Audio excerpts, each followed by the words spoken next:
tout le monde, on se retrouve aujourd'hui pour un unboxing Sephora. Cette boîte traîne sur mon bureau depuis presque une semaine et il faut définitivement que je range ce qu'il y a à l'intérieur parce que j'ai très envie de l'utiliser. Donc j'avais déjà essayé de filmer cette vidéo mais la qualité était pas géniale et du coup je me suis dit tant pis, je vais attendre un peu plus longtemps et faire ça comme d'habitude. Donc premièrement, j'ai cette petite pochette de chez Sephora du coup. C'est les trousses Colorful, vous savez, qui ont 3 formats. Donc là j'ai le petit. Et alors grosse déception, enfin petite plutôt quand même, faut pas abuser. Mais du coup en fait sur le site on voyait cette couleur-ci et je ne savais pas qu'elles étaient bicolores. Puisque ça ne se voit pas du tout sur le site parce que c'est très mal fait, voilà. Et du coup bah j'aime pas trop cette couleur mais celle-ci est trop cool. Bref, après ça reste une pochette, ça s'utilise très facilement. Donc il n'y a pas trop de soucis. Ensuite du coup j'avais commandé des pinceaux Zoeva mais j'ai déjà viré le packaging et je les ai déjà un peu testés. Alors du coup j'ai celui-ci qui est le numéro 102, le Silk Finish, qui a priori est plutôt un pinceau assez gros, assez fluffy et qui m'a l'air plutôt pas mal en fait. C'est plus, il me semble c'était un pinceau fond de teint. Donc il a l'air plutôt sympathique, il faudrait que je l'essaye. J'ai un peu peur sur les fonds de teint qui sont pas assez liquides, mais écoutez on verra bien. Ensuite j'avais le pinceau Zoeva numéro 234, c'est un pinceau smoky estompeur. Et du coup il est comme ceci et il est vraiment génial pour le creux de paupière on va dire. C'est à dire que du coup je l'ai déjà testé comme vous voyez sa couleur. Du coup il est assez plat et assez un peu arrondi, du coup il est vachement pratique finalement. Et pour le coup les pinceaux Zoeva sont pas très chers, voire beaucoup moins chers que les pinceaux Kiko, voire même que les pinceaux Sephora. Et ils sont vraiment tout doux et d'une superbe qualité, donc j'adore. J'aime beaucoup le packaging aussi des pinceaux noirs comme ceci en bout et ils sont légèrement irisés, pailletés.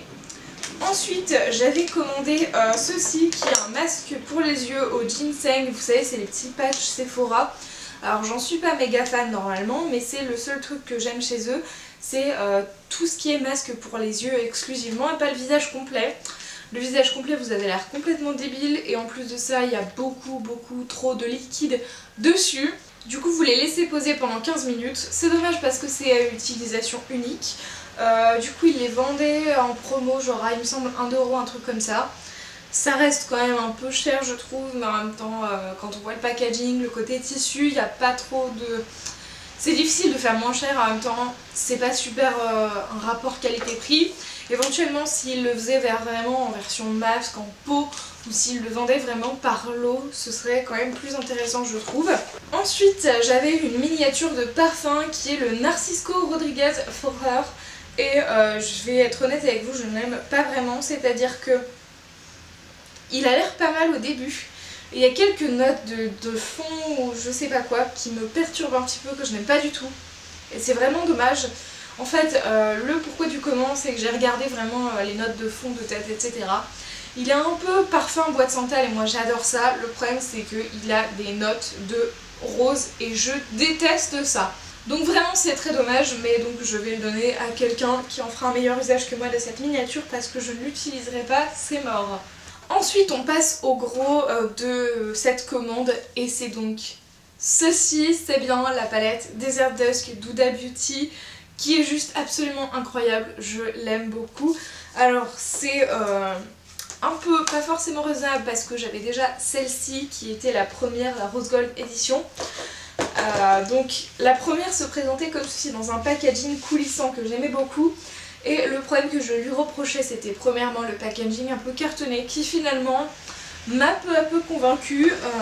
Ensuite on avait cette jolie vitre qui nous permettait de voir les couleurs à l'intérieur mais qui était transparente et qui du coup n'y avait pas de miroir du tout, ce qui était quand même très embêtant pour une palette de cette qualité et de ce prix-ci. Donc j'étais un peu déçue. Malgré tout les couleurs restaient quand même exceptionnellement originales et vachement bien. On avait vraiment des pigments pressés en fait en haut. C'était vraiment exceptionnel et les couleurs mates sont absolument dinguement pigmentées, c'est ouf. Et vraiment on pouvait faire plein de choses avec. Et pourquoi j'ai craqué sur la deuxième, c'est tout simplement parce que les couleurs sont complètement différentes et tout aussi fabuleuses. Donc je vais vous la sortir. Premier changement, c'est-à-dire que le packaging carton est vraiment une petite boîte qui s'ouvre, donc ça c'est un peu dommage. Je préférais l'ancienne. Ensuite elle se présente comme ceci. avec vraiment du coup plus de transparence pour voir les couleurs à travers, mais du coup un espèce de jeu de lumière sur le packaging. Et ensuite quand vous ouvrez la palette, deux choses frappent directement. Donc premièrement, on voit pas forcément bien les couleurs au départ puisqu'on a une petite feuille transparente avec les yeux d'Huda Beauty. Et ensuite vous avez, Dieu merci, un miroir. Voilà, donc ça fait très plaisir parce que clairement ça manquait cruellement pour une palette à 65 €. A savoir aussi que dans ce genre de palette, vous avez, voici les teintes, 18 teintes contre à peu près 12 par exemple pour les Naked de chez Urban Decay. Les Naked de chez Urban Decay coûtent quand même 51 €, donc on a que 15 € d'écart pour 6 teintes. Ce qui au final est quand même plutôt pas mal. Et donc au final, si vous calculez bien, apparemment vous avez un meilleur qualité-prix et rapport quantité-prix chez Huda Beauty que chez Urban Decay, ce qui est assez étonnant. Surtout que je préfère clairement ce packaging un peu carré pour les fards plutôt que les rectangles assez longs de chez Urban Decay. Notamment parce que j'ai remarqué au final que mes palettes Urban Decay devenaient beaucoup plus sales et étaient plus poudreuses que ma précédente Huda Beauty. Donc au final je préfère largement ce packaging, bien qu'il soit en carton. Voilà, je préfère en tout cas. La palette est vraiment superbe. Et alors pour vous faire quelques swatchs quand même, toute la première ligne est absolument dingue. Vous avez vraiment des teintes un peu saumon, un peu pêche qui sont trop belles. Et on a ce magnifique fard Blood Moon qui est vraiment un cuivré absolument fabuleux. Comme vous le voyez, il est vraiment pigmenté de ouf. Ensuite, je vais pas faire comme la première fois que j'ai tourné cette vidéo. Je ne vais pas mettre le doigt vraiment complet et bien appuyé. Mais dans le Cosmo, vous avez vraiment que des paillettes pressées et il y en a masse. Enfin voilà, ça donne pas un effet complètement opaque, mais par-dessus d'autres choses, par exemple un make-up fini, quelques touches de paillettes, ça peut être vraiment cool. Le seul fard que vous retrouvez en double, c'est le Angelic qui était aussi dans la précédente palette. Ce qui est quand même plutôt pas mal parce que par exemple chez Too Faced, quand il y a deux palettes qui sortent, etc., de nouvelles ou les éditions de Noël, on a beaucoup plus de fards en double que ici. Donc ça c'est quand même un bon point finalement. Certes le fard Angelic c'était pas celui que je préférais dans la précédente et j'aurais aimé qu'il y en ait d'autres qui soient en double plutôt que celui-ci. Mais finalement c'est vrai qu'il se retrouve bien dans cette palette et que c'était le genre de teinte claire un peu rosée qui manquait finalement, donc c'est plutôt quand même intelligent comme choix. Ensuite on a des fards absolument oufissimes. On a le Celestial et le Nefertiti qui sont des roses pailletées dingues, absolument trop cool. Alors je l'avais pas encore swatché, mais le Celestial a une teinte, a des reflets un peu, je sais pas si vous voyez, mais un peu rose-rouge quand même, ce qui est assez étonnant. Mais c'est vrai quand on le voit dans la palette, il y a quand même un certain reflet bizarre. Ensuite on a Twilight qui est une teinte violette un peu avec des reflets un peu aliéniques, je sais pas comment vous dire ça, mais vraiment c'est entre le rose violet et ça passe de l'un à l'autre. Ensuite on a la teinte Améthyste qui est presque un mat, qui est quand même légèrement satiné de paillettes. On a la teinte Royale qui est magnifique, clairement elle est magnifique, je crois que c'est l'une de mes préférées. Parce que c'est vraiment un espèce de violet prune très irisé qui est juste magnifique. Toutes les teintes sont très pigmentées, pas si poudreuses que ça au final, elles ont une teinte un peu... c'est un peu crémeux et en même temps poudreux, je saurais pas comment vous dire, mais du coup ça n'a rien à voir avec les autres fards, des autres palettes que vous pouvez retrouver ailleurs dans d'autres marques.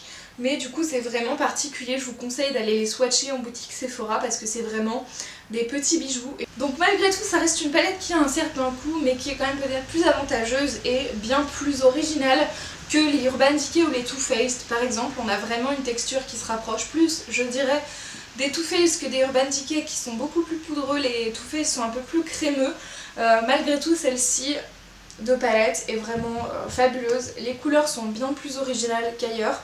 On a vraiment des choses alors qu'on peut porter au quotidien, mais il faut oser et il faut savoir les doser, je dirais. C'est quand même une palette qui se travaille très facilement parce qu'elle a une texture de fard qui est absolument dingue et originale. C'est-à-dire que c'est pas trop poudreux pour qu'on en foute partout et que ça vous pourrisse votre palette en 2 secondes. Mais c'est quand même assez crémeux et pigmenté pour être bien appliqué et ça s'estompe facilement et c'est fabuleux, juste un bonheur à appliquer. Aussi j'avais eu dans la boîte une espèce de miniature de chez Tony Moly qui était le gel crème de panda je sais pas quoi, je vous mettrai la miniature quelque part ici.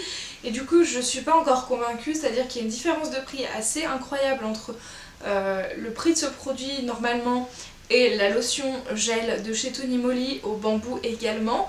Et du coup je sais pas si les deux se valent ou pas, donc si vous avez testé l'un ou l'autre, ça m'intéresserait d'avoir votre avis dans les commentaires. Donc voilà, c'est tout pour cette vidéo, j'espère que ça vous aura plu. On se retrouve très vite pour de prochaines, en attendant prenez soin de vous, ciao ciao.